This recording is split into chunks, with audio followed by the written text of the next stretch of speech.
สบายดีพี่น้องจ้าทักทายสบายดีพี่น้องหลังจากที่เห็ดอยู่เห็ดกินแล้วสวยประมาณ8-9 โมงมาหาหมอพี่น้องอาการก็คือยังเมื่อยอยู่ก็เลยมากวดเพื่อความแน่ใจมากับน้องฟ้าแต่ว่าตีนรถหัวน้องฟ้าสายยังเอารถไปแปลง มาเกือบไก่สิหอดแล้วก็ตีนรถคือชี้ใจสายตีนรถหัวพี่น้องหาหมอเจาะเลือดกดเลือดผลกดเลือดออกมาแล้วก็คือปกติดีแต่ว่าเป็นน้ำเห่าแบบอ่อนเพลียพักผ่อนบ่เพียงพอจังซี่นะแต่บางคืนก็ลุกน้องมะนาวเที่ยวแต่ลุกกินนมพี่น้องเที่ยวแต่ลุกบีบนมจากกล่องให้เพิ่นอยู่เบิดคืนเลยแบบเป็นลักษณะคือเฮาพักผ่อนบ่เพียงพอก็คือแบบโตเรืองเมื่อยอ่อนเพลียพี่น้องแล้วก็นักหัวหน้ามืดก็เลยมากวดอยู่คลินิกกับน้องฟ้าใสสภาพก็คือไม่ได้เลยพี่น้องสภาพบ่ได้เลยแบบสีซบกับบได้ทาลืมเดี๋ยวสิทาอยู่ มันแบบหนาสดเกินไปนะโซมแฮงพี่น้องรับไม่ได้รับหนาตัวเองบ่ได้เลยมากวดอยู่คลินิกตอนนี้กำลังรอรับยาน้องฟ้ายังบ่มาเลยสภาพสภาพเบิ่งบ่ได้เลยตอนนี้ก็ลุกมาแต่เตียงแล้วสภาพดูไม่ได้เลยลืมพี่น้องไข่ก็ยังมาลืมเลยสิลืมทาสติเป็นไงสภาพนั้นไข่เจ็บหัวไข่เจ็บหัวยังไม่อยู่ไข่แบบนี้ก็บ่ไหว้เนี่ยไข่แบบนี้ปวดเลือดเพิ่นบ่มีหยังพักผ่อนบ่เพียงพอโอ้บ่เพียงพอเบิดเท่าใดคนปวดเลือดเลยยาเมื่อกิน4 อย่างตัวนั้นคือแก้ปวดนี่ยังใส่ตัวนั้นนะอันนี้อีหยังแช่น้ำกินกระจายอย่างนั้นดิมันคือเป็นอันนั้นยาอันนั้นดิกันโชมเนาะใช่อ๋อตอนนั้นมูนี่ก็เป็นตุ่มแต่เราเบิ่งแล้วก็ว่าก็คือบ่เห็นเลยมันแดงเบิดเลยไปชมรถกับเว้า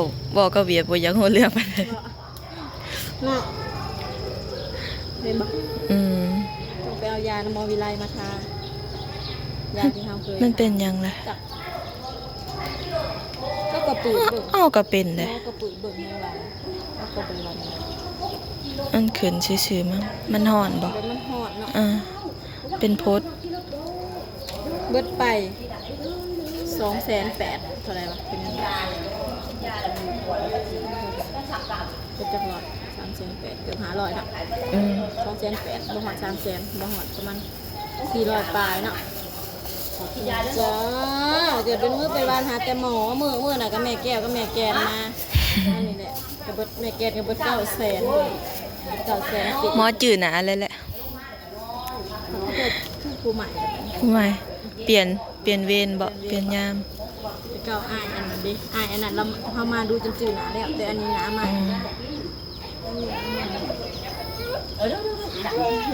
เขียนแต่คนน้อยไปกลับพี่น้องหมอวันพักผ่อนน้องฟ้าใสพามาพี่น้องไปแปลงรถค่ะเรามาแล้วก็หมานเลยนะคะมาหอด4 แยกเนาะ4 แยกบรรทัดาน4 แยกโรงพยาบาลแล้วก็4 แยกขึ้นบรรพต4 แยกขึ้นสวรรค์ตีนรถหัวพี่น้องยางหัวเปลี่ยนใสไปเรียบร้อย50,000บัดนี้ครับขี่รถจักรมากับร้าน2 คนพี่น้องไอ้บางกับปนี่เพิ่นบอกว่าหาหมอใคร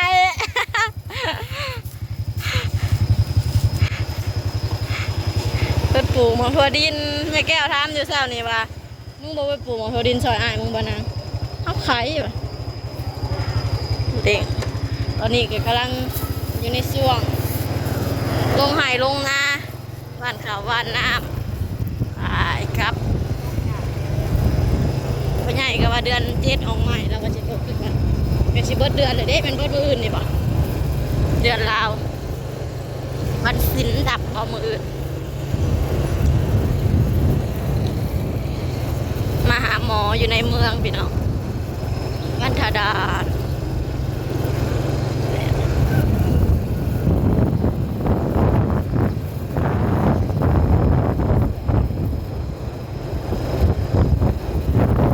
มากวดเพื่อความสบายใจ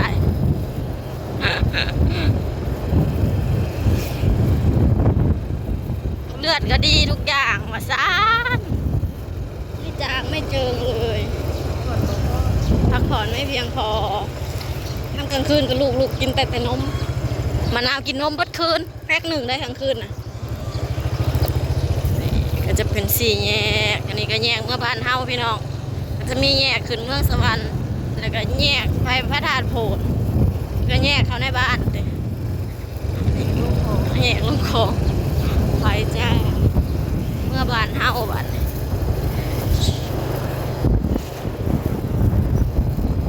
กำลังสีแดดก็อยากซักผ้ากับปันนั่นไปซักเมื่อกี้แม่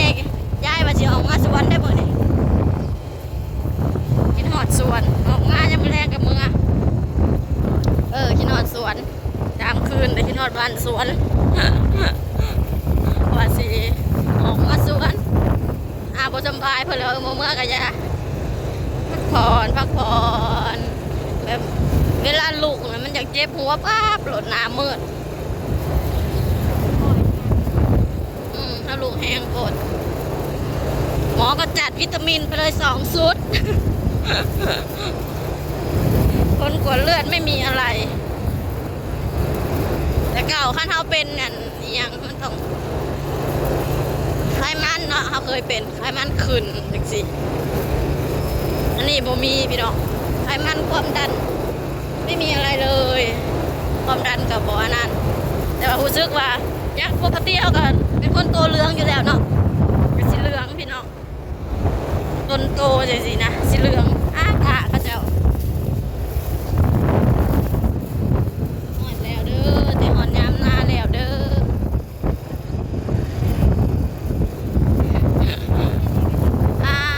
แล้วจะตกมื้อนี้สบงามแท้นี่ผู้ปีเนาะเขาเจ้าสิมาขากแต่กะแล้วนะชมือขากะลี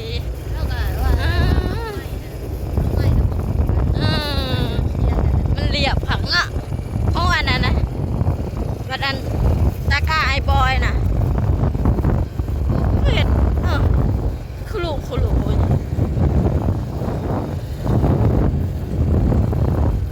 ชมวิวระหว่างทางพี่น้องบรรยากาศดีท้องฟ้าสวยไม่เธอนอนอยู่กลางทางแบบนี้เอาย่อคอขึ้นมาเลย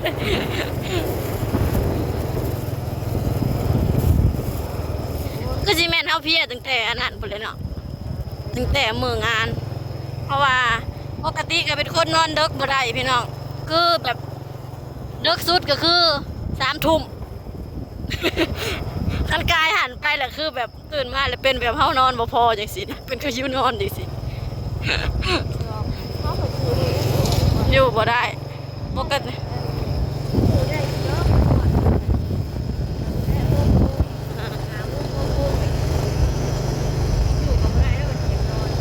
ติสิเป็นคนแบบ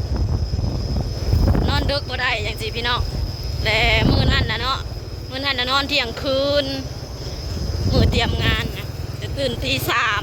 3ก็เลยเฮ็ดให้ห่างกายสุดคนก็บอกคือหมูแน่มันอ่อนแอดบ่ค่อยแข็งแรงปานใดช่วงนี้ขนาดว่าขาวน้ำก็บ่ได้ซีในช่วงยังมีแนวเป็ดกองหินใหญ่หมกม่วงกดชอดแซ่บหมกปุ่มหินทรายที่เขาเจ้าดูดได้บ่นั้นที่ถ่ายในอันสื่อสวนนะเขาจะมากองไว้นี่นะพี่น้อง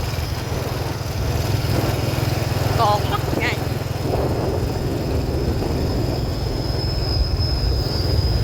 แถวนี้มันมีแมงอันนี้ห้องเนาะ นอกตลอด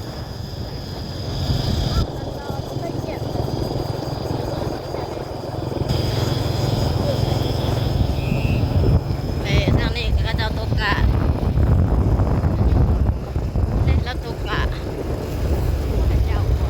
หน้าเราเบดนั่นแหละตัวเพื่อนหลังจีชมๆมาเลย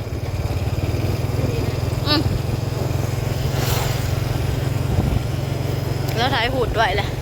กะเราก็กำลังงอก